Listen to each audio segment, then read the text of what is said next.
commence. On me dit qu'il faut commencer. Il est juste 6h30 et vous savez qu'il y a une technique extrêmement précise, l'amour, et le monsieur m'a dit oui, c'est le moment. Alors écoutez, je vais vous souhaiter la bienvenue pour cette première conférence de l'Institut national genevois, dont vous avez déjà vu le programme avec une grande richesse. Vous avez vu que aussi, juste à côté, vous avez l'accrochage que je vous invite à regarder après la conférence. Et cet accrochage est fait par tous les prix de dessin, enfin pas tous, mais un certain nombre de prix de dessin qui ont été attribués par l'Institut national. Donc, vous pouvez y reconnaître, vous savez, avec tous ces concours qu'on fait, vous pourrez y reconnaître d'ailleurs certaines personnes qui sont venues souvent présenter leur œuvre.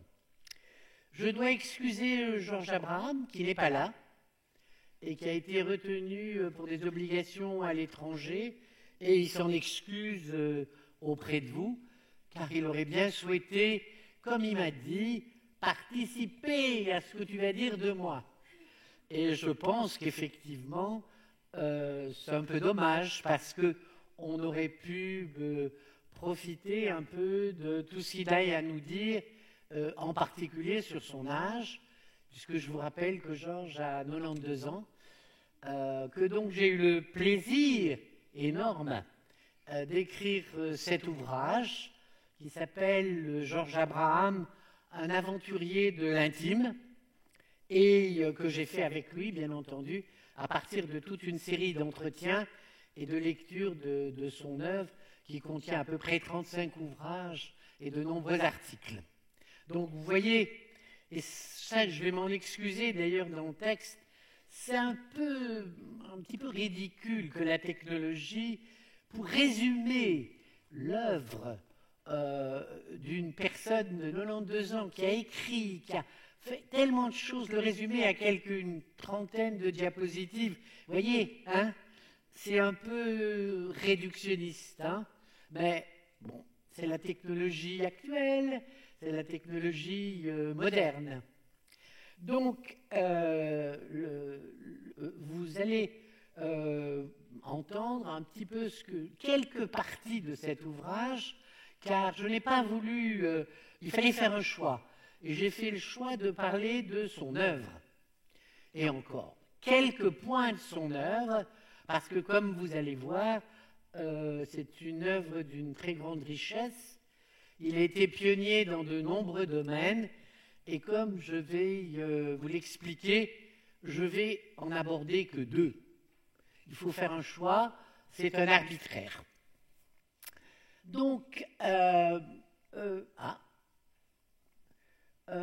Georges Abraham, pour ceux qui le connaissent un peu, est donc un médecin, un philosophe, un sexologue et un psychanalyste. Il a exploré vraiment de très nombreux territoires de l'intime, en particulier liés à la personnalité, avec la vie intérieure, la vie intime.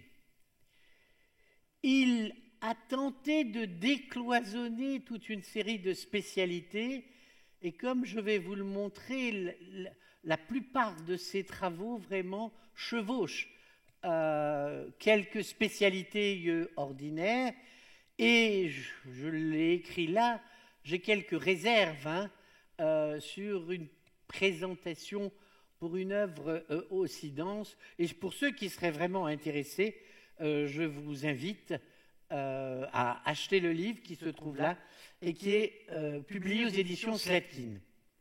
Alors un mot sur les éditions Slatkin. Je suis très heureuse d'avoir créé avec Ivan Slatkin une collection qui s'appelle Les Grands Témoins et qui donne la parole à des personnes toutes âgées de plus de 85 et surtout 90 ans, plus de 90 ans, et qui sont en pleine forme. Vous verrez là encore des publicités pour un ouvrage précédent sur Elise Binden, un aquarelliste qui a fait de nombreuses peintures et dont nous avons fait un ouvrage. Nous avons fait des ouvrages sur Malbine, sur Elise Binden et maintenant sur Georges Abraham. Et Yvan Slatkin a voulu qu'avec mon association, l'Association pour le vieillissement créatif, nous créons une collection pour les gens âgés de plus de 85, mais surtout 90 ans, et qui ont des tas de choses à nous apprendre. Cette collection s'appelle Les Grands Témoins, et vous les verrez à peu près partout en ville. Donc, non, c'est ça. Voilà Georges Abraham. Pour ceux qui le connaissent, il est absolument identifiable parce que, il est chauve, mais il n'a pas toujours été chauve, mais surtout avec son sourire. Il a un sourire tout à fait personnel.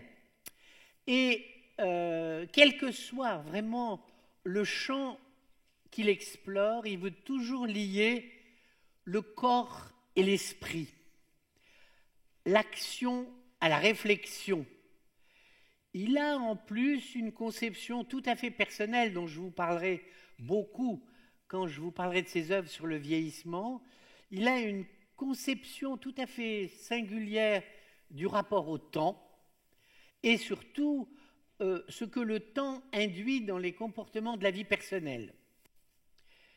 Il a une approche dualiste, et c'est ça la partie de mon exposé. Quel type de pensée a-t-il? Comment a-t-il? Il a ce qu'on appelle une approche dualiste, c'est-à-dire une approche qui bannit toute idée générale, toute arrogance sur une vérité générale, sur la vie personnelle ou sur la vie intérieure. Et comme il le dit lui-même, cette approche dualiste évite l'arrogance d'une vérité définitive, le doute protège des savoirs formatés et encourage surtout la capacité d'autocritique, d'autodérision et d'humour. C'est vraiment quelque chose d'assez singulier qui tient à sa formation première de philosophe, et il suspecte toujours les idées générales, les affirmations péremptoires, même les souvenirs à double fond pour déjouer les ruses de l'inconscient. C'est quoi des souvenirs à double, sinon à triple fond? Ça, c'est un des concepts sur lesquels on insiste beaucoup dans l'ouvrage. Nos souvenirs de notre enfance, de notre adolescence, de notre vie adulte se transforment complètement avec l'avance en âge. On ne vit plus la même chose à 20 ans, à 40 ans, à 60 ans ou à 80 ans. De plus, nous transformons ces souvenirs. C'est ce qu'il appelle les souvenirs à double fond, qui nous permettent justement d'avancer dans le rapport que nous entretenons avec notre vie personnelle. Toujours dans le type de pensée qui va imprégner la majorité de ses travaux, c'est ce qu'il appelle le plaidoyer. D'ailleurs, dans l'ouvrage, c'est longuement détaillé. Le plaidoyer pour une pensée duale, c'est-à-dire il n'y a pas de vérité définitive, il n'y a que des vérités liées à des époques, à des cultures, à des histoires singulières et à des contextes historiques. De même, la capacité à transformer les doutes en certitudes et les certitudes en de nouveaux doutes nous permet d'approcher progressivement notre vérité personnelle, celle qui est liée à notre histoire et celle qui nous permet de grandir, de se transformer et de vieillir, bien entendu. Dans cette conception du temps, dont vous verrez qu'elle s'oppose beaucoup à la conception de Chronos, cette conception du temps lui permet alors de réfléchir, en particulier dans le champ de la sexologie et dans le champ du vieillissement, lui permet de réfléchir à notre rapport au temps dans notre vie intime. Je ne parle que de vie intime, hein, vous entendez bien. Et il ose affirmer que même le temps, dans la maladie, dans le désarroi, dans l'ennui, dans l'attente, peut être transformé en opportunité. Il y a vraiment dans notre capacité liée au temps à transformer en quelque sorte les épreuves. Il y a dans ce rapport au temps que nous appellerons tout à l'heure kairos, opposé à chronos, il y a dans ce rapport au temps une possibilité de jouir de nouvelles opportunités jusqu'à la fin de la vie. Hein. Parce que je vous rappelle encore son âge. D'ailleurs, il affirme que trop de satisfactions peuvent devenir des pièges, et réellement cette pensée duelle nous permet de questionner nos modèles stéréotypés et surtout nos idées générales. Donc, Georges Abraham, donc né en 1927, a connu vraiment une montée de ses travaux dans les années 60, au moment de la révolution sexuelle, du rejet du modèle patriarcal, souvent chrétien aussi, avec cette période de la flamboyance de la théorie analytique qui est en déclin depuis les années 80. Mais comme il l'affirme lui-même, la psychanalyse n'est pas une religion, elle n'a jamais été une religion, et c'est vrai que dans le champ de ses amis, vous verrez à la faveur de l'historique, en particulier de la sexologie, ça lui confère une position tout à fait singulière, une position tout à fait originale par rapport à de nombreux collègues psychanalystes. D'ailleurs, pour me faire plaisir, j'ai mis une citation d'une grande dame très connue aux États-Unis, Clarissa Pinkola Esté, qui dit absolument de la même façon: si c'est la sagesse que tu veux, marie l'esprit à l'âme, c'est-à-dire l'action à la passion, l'audace à la sagesse, l'énergie à la profondeur. Invite tous les aspects de la psyché au hieros gamos, ce mariage sacré, terme qui est un terme grec qui est beaucoup utilisé dans les cultures d'Amérique du Sud, terme qui signifie l'union de l'être humain et de la divinité, le temporel et l'intemporel, l'union de deux forces contraires. Et vous sentez déjà là son intérêt pour la sexologie, dont il a vraiment été un des pionniers. Alors, je vous parlerai peu de sa vie personnelle, c'est longuement décrit dans l'ouvrage. 2 mots pour vous expliquer quand même la construction de cette pensée. Il est né d'un père juif allemand et d'une mère italienne catholique. Vous voyez que ce mariage, durant la Seconde Guerre mondiale en Italie, était quand même très problématique. Et il adore raconter des tas d'anecdotes en tant qu'enfant. Je vous en raconte une parce qu'elle est assez irrésistible. Donc lui, c'était son père et sa mère. Hein. Et bien entendu, il n'a pas pu porter son nom. Jusqu'à ce qu'il fasse des études médicales, il s'appelait du nom italien de sa mère. Et un jour, avec une copine, il avait à peu près 11-12 ans, une copine lui dit « Oh ben tu sais, les Juifs, hein, on les tue tous. Hein. » Alors, il découvre que son père est juif, il va se précipiter vers sa mère, et sa mère ouvre, c'est un petit village, et sa mère ouvre la fenêtre et hurle en disant « C'est scandaleux de dire des choses comme ça pour des chrétiens, vous n'avez pas honte !»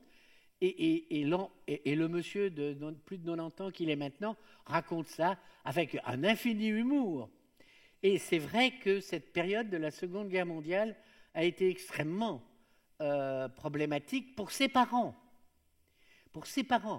Car lui n'en savait pas grand-chose. Il a fait une école catholique italienne. Il s'appelait du nom de sa mère, mais bon, il parlait allemand avec son père. Mais bon, ça lui paraissait une situation tout à fait habituelle. Et comme il le dit lui-même, bien que assez souvent, il ait été obligé avec son père de fuir, parce que bon, son père n'avait pas de papier, il était en permanence convoqué à la police. Il n'en a pas beaucoup, enfin dit-il, c'était ses parents. Ses parents ont construit pour lui vraiment une niche, en quelque sorte, de sécurité et de bonheur. Il parlera d'ailleurs de la fin de vie de ses parents avec énormément d'émotion. Toujours dans la construction de cette pensée duale, il a fait des études donc dès la fin de la Seconde Guerre mondiale. Il a repris son nom, Abraham, qui, vous voyez, est un nom quand même assez lourd à porter. Hein. Il a fait des études de médecine et quand on lui a demandé de choisir une spécialité, il a choisi la philosophie. À l'heure où toutes les spécialités médicales étaient en train de se construire, alors que lui-même va faire de la cardiologie et de la pneumologie, il trouvait que c'était tout à fait intéressant de faire de la philosophie liée à... et vous voyez là encore cette construction duale, c'est-à-dire ce goût pour des choses pour marier en quelque sorte, pour unir des choses extrêmement contradictoires. Donc il a fait toutes ses études et il voulait partir aux États-Unis pour prolonger ses études universitaires. Pour une raison familiale, il n'a pas pu. Alors il a décidé de demander à de nombreux pays, d'ailleurs, dont la Suisse, d'aller prolonger ses études par des pratiques. Et c'est à Malévo, dans le canton du Valais, qu'on lui a donné d'ailleurs un poste de pneumologue et cardiologue. Et c'est là qu'il a commencé à s'intéresser à la psychiatrie et à la psychanalyse. Alors, une remarque, le Malévo, à l'époque, était un lieu extrêmement important pour la psychanalyse, en particulier pour le Bundesliga qui était à Zurich et qui avait commencé à former toute une série de psychiatres et de psychanalystes. Et donc, il a commencé à ce moment-là, à Malévo, sa psychanalyse, et il va la prolonger quand il va venir s'installer à Genève, où d'ailleurs il a exercé pratiquement toute sa vie. Il n'a pas pris de poste institutionnel. Vers la fin de sa carrière, il a été professeur extraordinaire, mais pas ordinaire, ce qui lui a imposé. Il a été privat-docent et il a fait surtout une pratique de psychiatre privé et de psychanalyste durant toute sa vie professionnelle, et il continue, hein, à l'heure actuelle, il continue à pratiquer puisqu'il fait encore pas mal de groupes, beaucoup de formations, mais aussi des consultations privées. Alors j'ai mis ce divan parce que dans les différentes conférences que je fais, il y a énormément de gens qui le reconnaissent parce que beaucoup de Genevois sont passés sur ce divan. Ils ont vécu des choses très difficiles et il a vraiment une connotation. Alors, bon, vous avez vu, il est rouge, hein, comme celui d'un grand ancêtre, mais c'est d'ailleurs ce qui figure sur la photo de l'ouvrage. C'est le divan de Georges Abraham. Donc, j'aurais pu choisir des tas de lieux d'innovation, mais j'en ai choisi deux, volontairement. D'abord, un sur la sexologie, puisqu'il est un des pionniers de la sexologie médicale, et vous allez voir pourquoi médicale, et deux, sur le vieillissement et la vieillesse, dont dès les années 60, il avait fait un éloge sur le grand âge, et en 2016-2017, il a écrit 2 ouvrages. Alors, la sexologie médicale est le produit d'une rencontre. une rencontre dans les années 60 avec Willy Pasini et une donation à la faculté de médecine, en gynécologie, au planning familial, une donation extrêmement importante qui s'appelle le Fonds Chalumeau.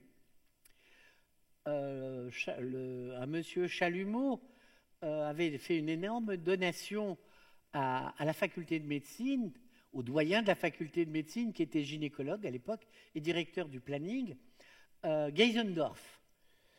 Et il avait fait cette donation pour étudier les minorités érotiques. Geisendorf avait dit, avant de travailler sur les minorités érotiques, il faudrait savoir ce que pense la majorité érotique. Et c'est de là que vient les débuts de la sexologie en Europe. Car vous allez comprendre assez vite pourquoi médical, à cette période extrêmement agitée des années 60 et des années 70, il fallait donner un statut. Et qui mieux que la médecine pour donner un statut à la sexologie.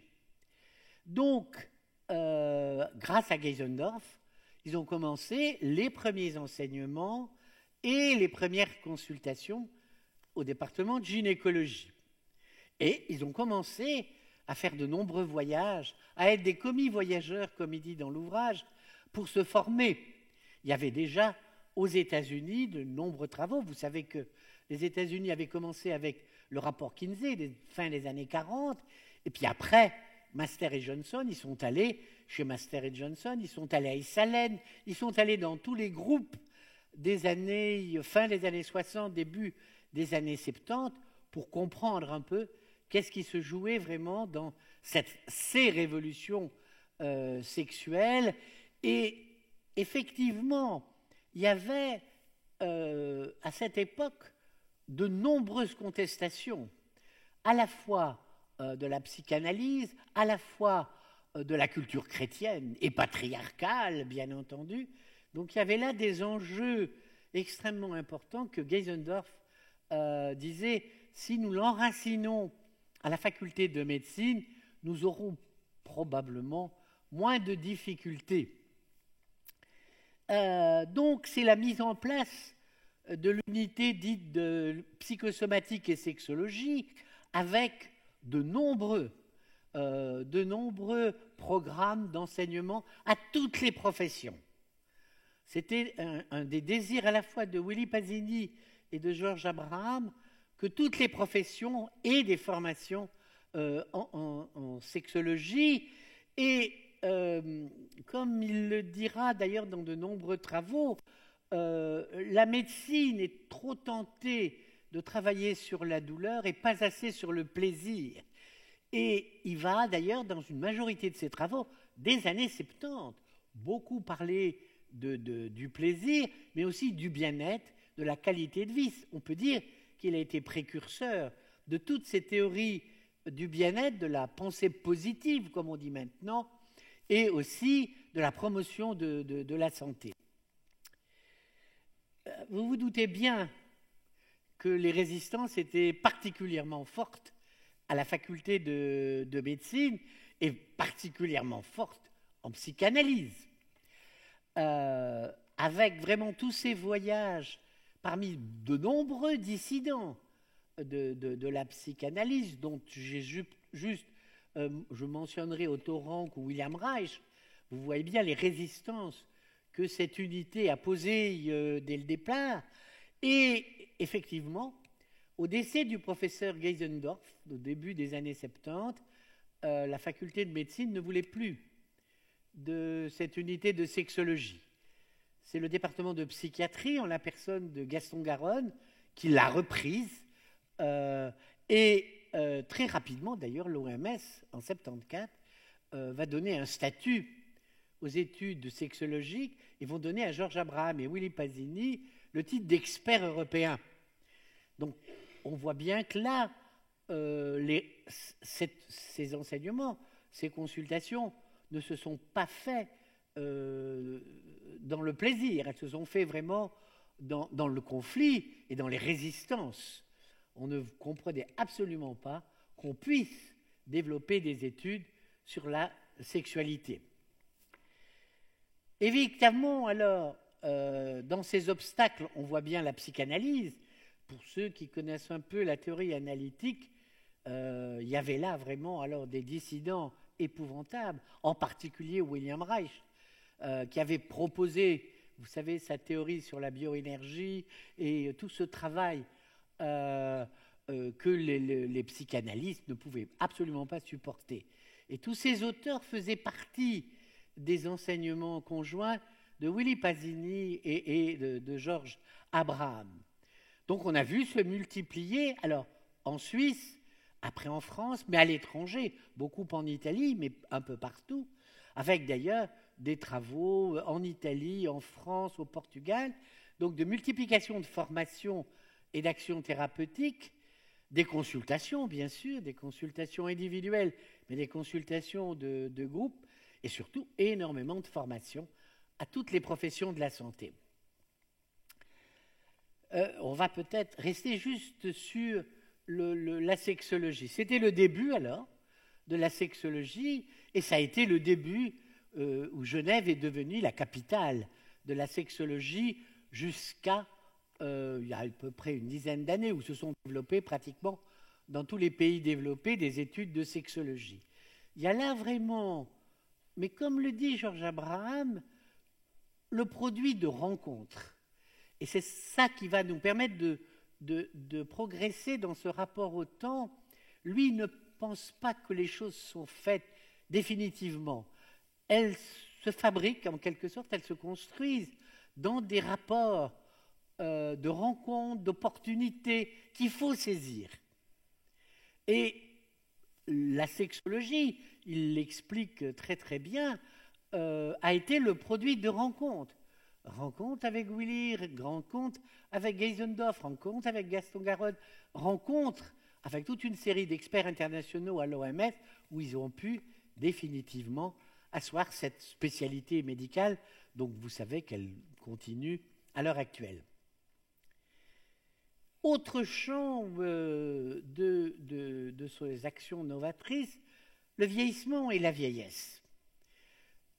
C'est un thème qui, moi, m'intéresse particulièrement, mais dès les années 60, Abraham, qui, vous voyez, avait quoi, même pas 50 ans, avait fait un éloge du grand âge, pour dire qu'il y avait là un âge tout à fait singulier, qu'il, après, avec de nombreuses publications, il a essayé de mettre en œuvre.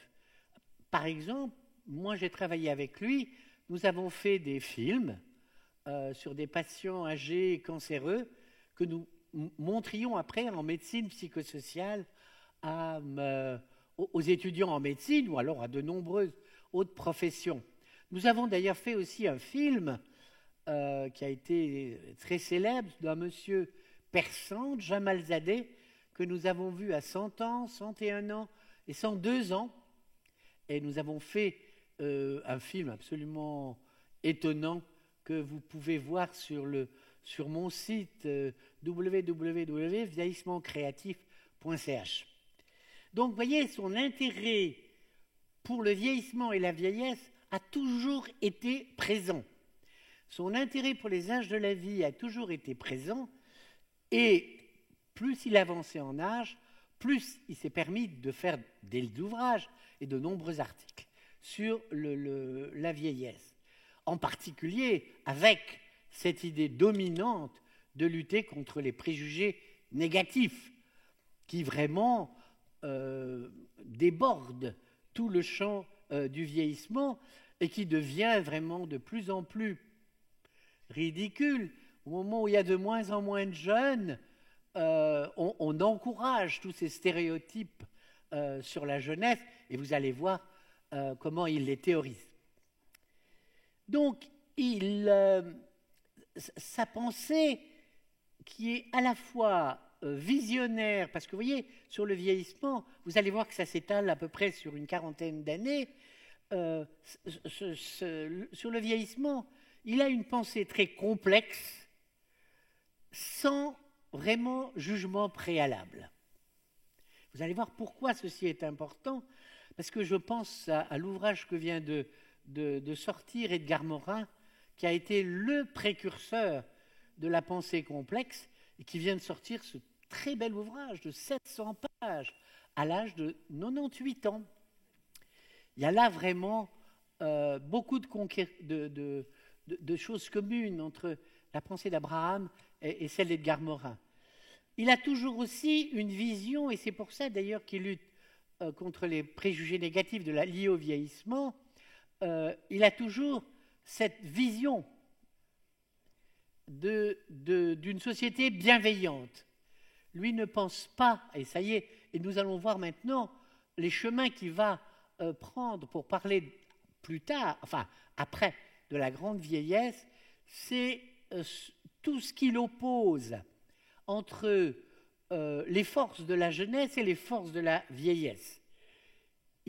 Après avoir beaucoup travaillé sur la révolution sexuelle, il oppose énormément ces forces, surtout en parlant beaucoup de la vitalité débordante de la jeunesse et de la vitalité beaucoup plus complexe des personnes âgées. Alors ça, moi qui suis maintenant grand-mère, je suis toujours étonné de voir la force des enfants. Vraiment. Et dès 40, 50 ans, on sent combien on change réellement de statut. De plus, alors, sa conception, c'est ça? Oui. Sa conception du temps s'oppose radicalement à la conception dominante de Chronos, la flèche du temps, le rapport à la mort. Lui défend une conception liée à Kairos. Kairos qu'on ne traduit pas en français, ou alors par le temps des opportunités, le temps des possibles, c'est-à-dire une représentation qui n'est pas inéluctable, qui n'est pas dressée d'avance, qui ne peut pas, dans le parcours de vie, imposer cette théorie par les pertes, qui est vraiment une des théories dominantes, une théorie qu'on voit maintenant dans tous les travaux, même dans les romans. Je pense à ce très beau livre de Delphine de Vigan sur gratitude, qui a une page 130, sur vieillir, c'est perdre. C'est perdre ses cheveux, c'est perdre... enfin, je vous épargne les multiples détails. Vous devez les connaître aussi bien que moi. Mais il s'oppose à cette théorie au nom de Kairos. Il dit que Kairos, qui est vraiment ce champ où des opportunités se passent, où vraiment on peut arriver à quelque âge de la vie que ce soit. Là, par exemple, il n'est pas là, il est à l'étranger. Je ne sais pas à quelle opportunité il a saisi, mais il dit qu'il faut toujours réellement prendre les chemins de la croissance et du vieillissement en saisissant les opportunités. Quand on vous propose une activité, quand on vous propose une rencontre, quand vous voyagez, Kairos est beaucoup plus lié au parcours de vie, il représente beaucoup plus les chemins du vieillissement que ne le représente Chronos, dont on dit qu'il c'est la flèche du temps, comme si vieillir était le vieillissement négatif, n'était que inéluctable. Et c'est pour ça qu'il se permet de donner, comme je vais vous le montrer, il se permet de montrer en quoi le vieillissement et la vieillesse favorisent des capacités nouvelles, favorisent une croissance, grandir en vieillissant, c'est aussi développer des aspects positifs et des capacités nouvelles. Il le dit d'ailleurs depuis les années 60, mais surtout, voilà un extrait de ses entretiens. Je vis à l'heure actuelle une situation existentielle qui me permet de voir les choses peut-être d'une manière différente, plus complète, plus sensible. Et ce sont ces aspects-là qu'il développera dans 2 ouvrages récents, Les épousailles du corps et de l'esprit et Entre désir et satisfaction. Le voilà parmi ses livres. Donc, selon lui, quand on arrive à la grande vieillesse, je vous rappelle, parce que faut-il le dire, la grande vieillesse pour Georges Abraham, c'est après 85 et 90 ans. Hein. On n'est pas vieux à 60 ou 70 ans. Alors là, ça le fait bien rigoler. On n'est pas vieux. On commence à ressentir le poids de l'âge, probablement, dit-il, autour de 80-85 ans. Quand, sur le plan physique, vous verrez que lui fait pas mal de sport, mais quand sur le plan physique, on commence à ressentir, ce n'est pas le problème des rides ou des cheveux blancs, mais quand on commence à ressentir un certain poids sur le plan du vieillissement physique. Et il a donné ce titre que moi je trouve absolument splendide, de chrononaute, pour ces grands vieillards qui font ce voyage intérieur. Ce voyage des chrononautes impose vraiment d'autres lois et d'autres capacités que celles de la pesanteur et du raisonnement, en particulier que celles des adultes. Il faut, pour être un chrononaute, et c'est ça que je vais longuement vous développer, une grande sécurité interne, une grande estime de soi-même, avec une bonne confiance pour effectuer ce voyage. De plus, il faut être beaucoup à l'écoute de son corps. Pas seulement du corps défaillant, mais du corps au bien-être, du corps qui peut encore éprouver de nombreux plaisirs. Et il faut, vous verrez d'ailleurs, pas seulement pratiquer des sports, mais toujours garder le corps en mouvement. Il insiste beaucoup sur ce rapport corporel où on doit tous les jours bouger, effectuer vraiment toute une série d'exercices qui ne veut pas dire, voyez, faire de la muscu ou non, mais bouger.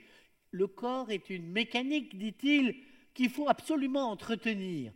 Entretenir le corps et entretenir la tête, entretenir l'esprit, avec ce qu'il appelle apprivoiser ses rêves. Alors là, vous verrez, il a d'ailleurs constitué une société d'orinologie, c'est-à-dire une société de la science des rêves, qui est vraiment tout à fait intéressante. Je vous donne une anecdote parce que je l'ai pratiquée et je trouvais que ça marchait bien. Donc dans l'ouvrage, vous avez une grande page sur tout ce qu'il dit sur les rêves. Mais il dit, il faut vraiment se faire de ses rêves des amis.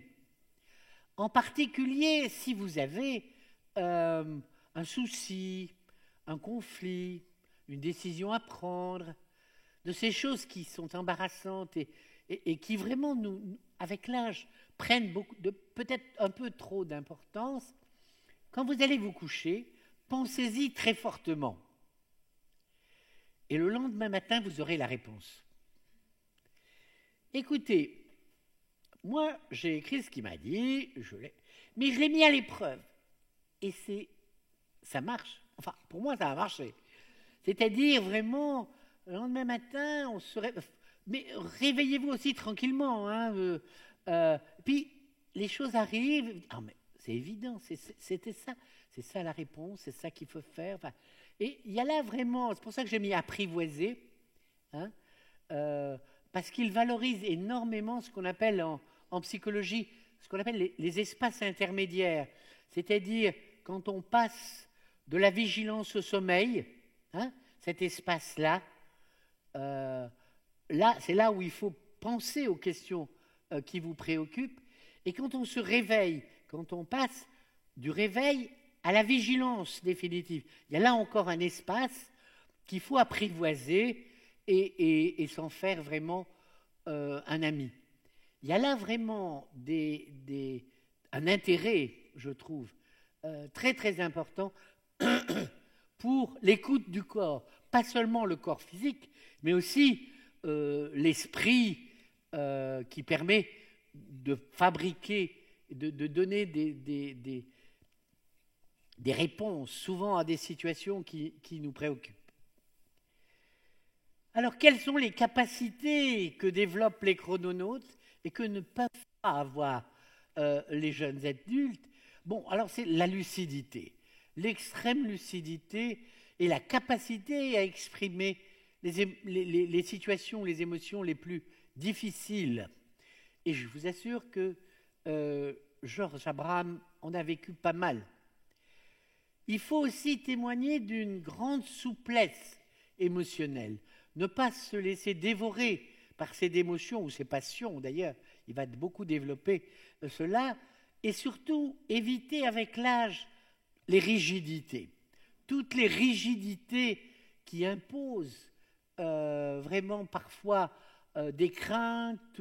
Et il faut vraiment essayer de garder une grande souplesse face à de nombreuses situations pour évaluer en quelque sorte les chances et les risques de telle ou telle situation. Il y a bien entendu aucune complaisance, aucune crainte, aucun remords, aucun regret. Ça ne sert à rien. Ça n'aide pas dans la vie psychologique. Et puis, cette capacité à saisir les opportunités, quelles qu'elles soient. Ça, vous voyez bien que c'est lié à sa conception du temps. Et surtout, alors, cette capacité sur laquelle moi j'ai beaucoup travaillé, donner sens à sa vie, donner sens à son œuvre de vie. On ne peut pas donner du sens à sa vie quand on a 20, 30, 40, ou même 60 ou 70 ans, parce que là, on a encore plein de choses à vivre. Hein. Mais à partir du moment où le poids de l'âge se fait beaucoup sentir, vers 85, 90 ans, là, on voit très très bien qu'il faut mettre ensemble les différents éléments du puzzle de sa vie. Essayer d'y trouver du sens. C'est-à-dire, on est dans une famille, on est avec des parents, on est dans un milieu, on est dans une classe sociale, on est dans une situation historique, et on en fait quelque chose. Et ce temps des opportunités permet de donner du sens à sa vie. C'est probablement ça un des éléments essentiels de l'œuvre de vie, que ne peuvent faire les gens beaucoup plus jeunes, car ils ont trop encore de pièces à mettre dans le puzzle.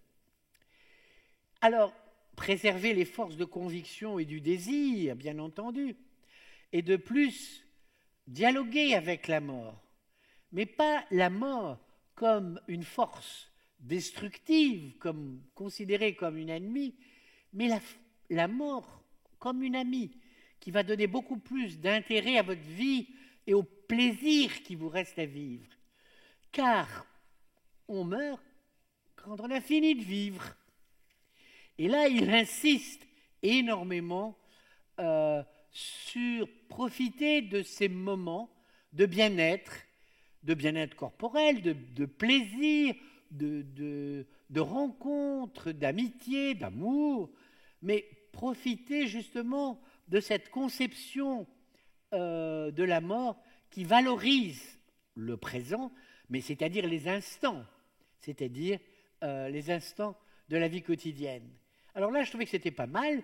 C'est lui en karatéka, il continue à faire du karaté, mais toujours dans son type de pensée duale, il fait deux types de karaté. Il fait le qigong, qui est un assouplissement très lent, et le tai chi et le karaté, qui sont beaucoup plus violents. Car, dit-il, il faut pas trop de lenteur et pas trop non plus de vitesse. Vous voyez, vous sentez déjà toujours sa pensée. Et alors, comme il le dit lui-même, l'âge actuel est peut-être l'âge le plus intéressant de sa vie. Je vous remercie de votre attention.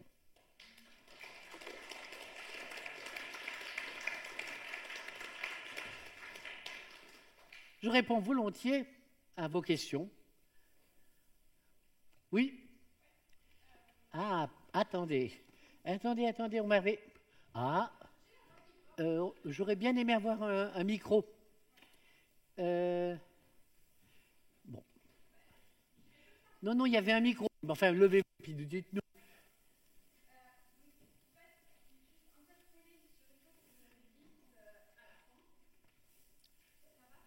Écoutez, il faudrait un micro et ils ne sont pas là. C'est là où... Écoutez, on va aller le chercher, hein, parce que je suis désolé de ne pas pouvoir vous répondre immédiatement. Voilà.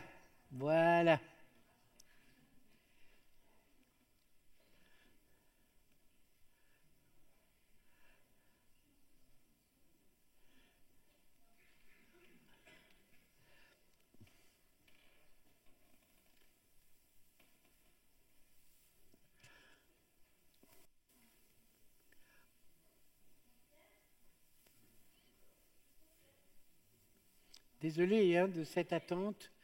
C'est les aléas du direct, comme on vous dirait à la télévision.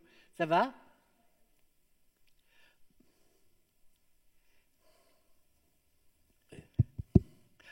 Mademoiselle, avancez si vous voulez, pendant qu'ils mettent le micro en marche, parce que là, il y a un... Avancez si vous voulez bien, parce que de là, moi, je ne vous entends pas. Et je ne dois pas trop bouger, parce que vous savez qu'il y a un enregistrement sur YouTube, et que je ne dois pas trop bouger de cet espace. Je ne savais pas faire. Je vous apporte le micro. Voilà. En fait, je suis juste interpellée sur la question de... Ça ne marche pas. Ne marche pas. Très bien. Bon. Eh bien, dites donc. Non, mais je ne peux pas... Alors, allez, dites. Donc, je suis interpellée sur la question en fait, de l'âge, parce que j'aime beaucoup cette phrase qui dit que l'âge actuel peut être le plus intéressant de la vie. Moi, j'ai pas encore 40 ans, et je trouve qu'en fait, peu importe l'âge que j'ai, c'est toujours l'âge le plus intéressant en fait, de ma vie. Et je comprends pas comment on pourrait ne pas déjà donner du sens à sa vie. Bien sûr, j'ai pas l'expérience de quelqu'un qui a le double de mon âge, c'est évident. Mais je peux déjà donner du sens à ma vie. J'ai déjà un certain recul sur mon passé et c'est sûr que je suis encore en construction, mais ma vie a déjà un sens. Oui. J'aimerais juste avoir en fait un éclaircissement sur cette idée-là qui a été juste effleurée. Il faut le mettre ici. Je dois recommencer parce que ça va être difficile. Ok. Non, mais vous voyez, si vous imaginez, c'est pour ça que je dis que pour Abraham, hein, le vieillissement, et la vieillesse commence tardivement. Ouais. Si vous imaginez que la vie est un puzzle, à 40 ans, vous avez encore 40 ans à vivre. Donc, et c'est ça les souvenirs à double fond. Donc, vous allez vivre des tas de choses qui vont vous permettre de transformer ce que vous croyiez à 20, 30, 40 ou 50 ans. C'est-à-dire que c'est ça, donner sens à sa vie. C'est-à-dire essayer de mettre ensemble les pièces du puzzle, mais quand l'horizon est rétréci, quand il y a moins de choses à vivre. Donc, si je comprends bien, c'est pas encore réellement possible. Si je comprends bien, voilà, du coup, il y a quelque chose que j'ai pas compris, c'est ça en fait, parce que du coup, à 40 ans, je mets déjà certaines pièces de puzzle. Et en général, tout le monde, même les enfants, dont voilà. du sens quand ils ont un comportement. Ouais. Le problème, c'est de mettre ensemble le puzzle de votre famille, de votre milieu social, de votre culture et de vos expériences, de ce que vous avez vécu. C'est pour ça que donner du sens à sa vie, là, je suis en train de faire un autre ouvrage et le monsieur sur lequel je travaille disait, avec l'âge, on apprend que on n'est pas créateur de sa vie, mais que tout cela nous a créés et on doit y mettre du sens, comprendre pourquoi je me suis marié avec tel homme, j'ai divorcé, mais pourquoi? Pourquoi j'ai fait les enfants ou je n'en ai pas fait? Pourquoi j'ai fait tel métier alors que j'avais une autre possibilité? Vous voyez, c'est vraiment tout ce champ des rencontres et des opportunités qui va construire nos expériences successives et transformer même les souvenirs que nous en avons. Parce que on ne pense pas de la même façon. Un même souvenir, hein, par exemple à 20 ans et à 60 ans. Évident. Vous allez me dire. Oui, mais c'est cette transformation progressive où on va assumer en quelque sorte. C'est pour ça qu'il critique violemment toutes ces théories du destin où on a irrémédiablement une destinée. On en fait quelque chose. On a toute une série de déterminants, quels qu'ils soient, on les assume et on en fait des opportunités. Et ça se développe qu'avec l'avance en âge. Ça vous satisfait? Je me réjouis de vieillir. Merci beaucoup. Peut-être qu'il y a un monsieur qui veut...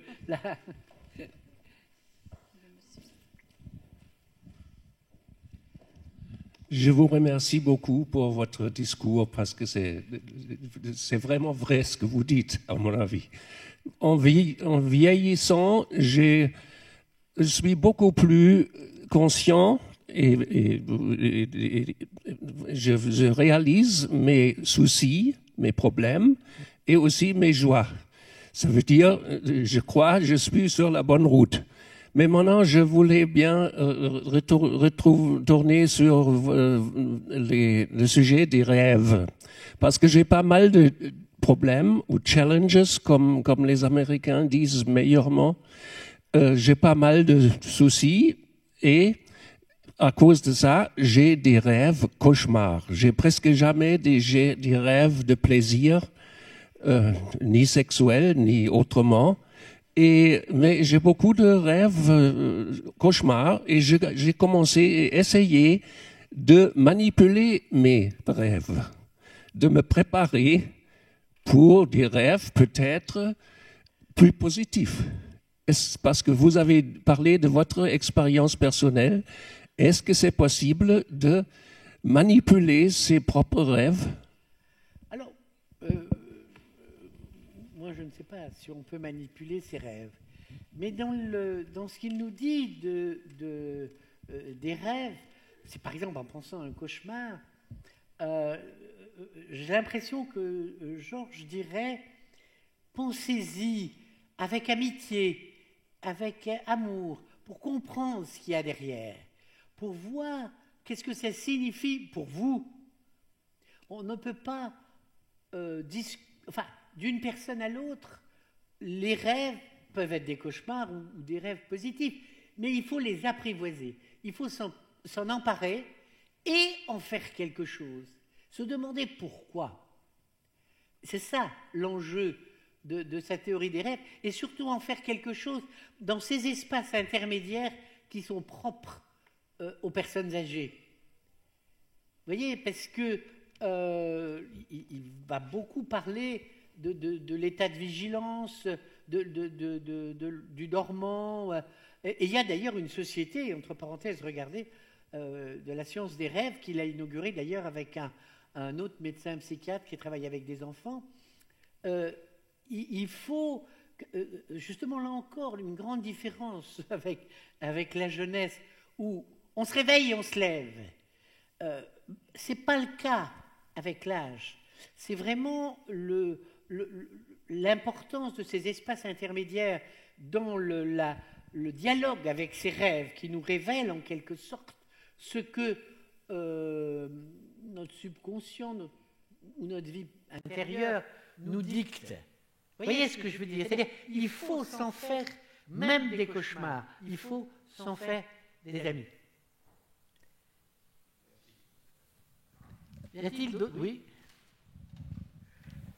Merci pour votre conférence. Il y a juste un petit point qui m'a un peu chicané, qu'à aucun moment vous avez évoqué quand même sur la place de Genève quelqu'un de très important, et je pense qu'il y a eu une influence mutuelle sur Georges Abraham, c'est quand même Julián de Guerra, qui par exemple ses cours de psychiatrie, il pouvait traiter de Nadja, il pouvait traiter d'un livre, d'une poésie, et je pense que c'est le même genre d'esprit différent.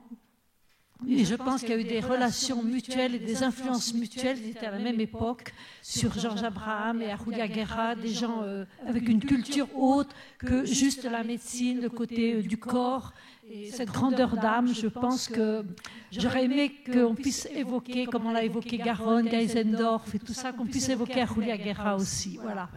Merci. C'est certainement une conception de la médecine, une conception de la médecine humaine et sociale, qui s'ouvre vraiment sur ce qu'on appellerait maintenant une théorie holistique, qui était un terme qui est anglo-saxon, qui n'est pas, qui maintenant se développe en français, mais c'est-à-dire une théorie de la personne globale. Et ça, c'est une représentation de la médecine. Moi, quand j'ai enseigné avec lui, on appelait ça la médecine sociale. C'est-à-dire, on partait d'une personne et on voyait globalement comment elle vivait. Par exemple, je pense à une étude qu'on avait faite sur les patients cancéreux. Je dis cancéreux, mais il n'aurait pas aimé que je dise ça. Parce que c'est des patients qui avaient un problème grave. Comment ils géraient et qu'est-ce qu'ils faisaient justement de cette maladie, à la fois dans leur corps, mais aussi dans leur tête. Et je ne vous raconterai pas de nombreuses anecdotes qu'on a eues ensemble, et qui montraient vraiment ce souci permanent de l'écoute de ce que la personne dit, et de la mise en marche de cette parole sur sa psyché. Vous voyez, et c'est une conception de la médecine, bien sûr. Bien sûr. De là à dire qu'elle est plus tout à fait la même, je ne sais pas. Je ne sais pas. Oui.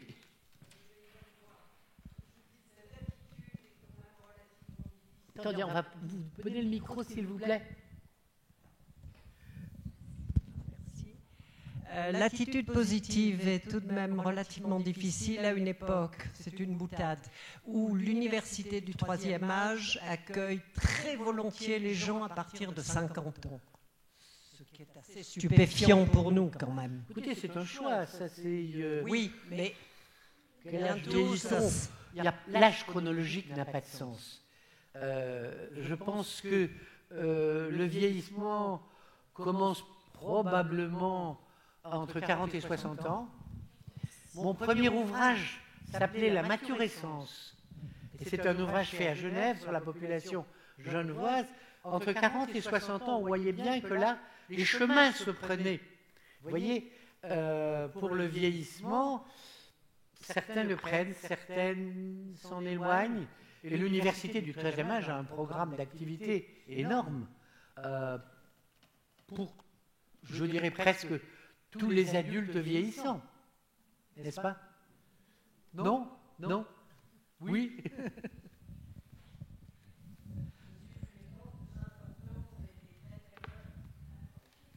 Mais disons, il faut casser l'image d'une université. C'est pour toutes les populations vieillissantes après 50 ans. Il y a un programme d'activité tout à fait considérable. Hein. Oui? Merci pour votre conférence. J'aimerais juste faire une remarque et puis ensuite poser une question qui m'interpelle dans le sens de madame. La remarque, c'est qu'on a parlé de sommité, que ce soit le professeur Pasini, le professeur Abraham, ou très justement dit le professeur de Guerra, qui pose un problème parce que ce sont tous des personnes âgées. Alors j'ose croire qu'il y a une relève et on entend moins parler de la relève. Ces sommités écrasent peut-être les plus jeunes. Deuxième, maintenant je reviens à ma question. Quand il est dit que l'âge actuel peut être le plus intéressant de la vie, j'aimerais quand même poser une petite cautèle à ceci, dans la mesure où vous êtes très malade. Le professeur Abraham a la chance d'être en pleine santé, apparemment, il fait du sport, génial, il a cette santé. Mais si vous êtes cancéreux, si vous êtes, et puis vous êtes un jeune homme cancéreux, comment est-ce que vous pouvez trouver un moment intéressant de votre vie alors que vous savez que vous allez souffrir, vous savez qu'il n'y a pas de possibilité de vous en sortir. Et ça me pose problème quand même. Abraham vous répondrait qu'il faut faire quelque chose de sa maladie. C'est-à-dire, quel que soit l'enjeu, et vous parlez de patients cancéreux, nous on a beaucoup travaillé sur ce sujet, toute son orientation était surtout ne vous laissez pas abattre par la maladie, essayez d'en faire quelque chose jusqu'à la fin. Parce que nous avons tous une fin inéluctable. Elle est peut-être plus rapide quand vous avez tel ou tel type de cancer, c'est vrai. Mais faites-en quelque chose. C'est-à-dire, donnez-lui du sens, voyez ce que ça vous touche. Il aura tendance à développer toutes ses capacités positives, voyez, pour en faire quelque chose. Et ne pas se laisser dominer ni par la souffrance, ni par la douleur, ni par la faim inéluctable, qui est inéluctable.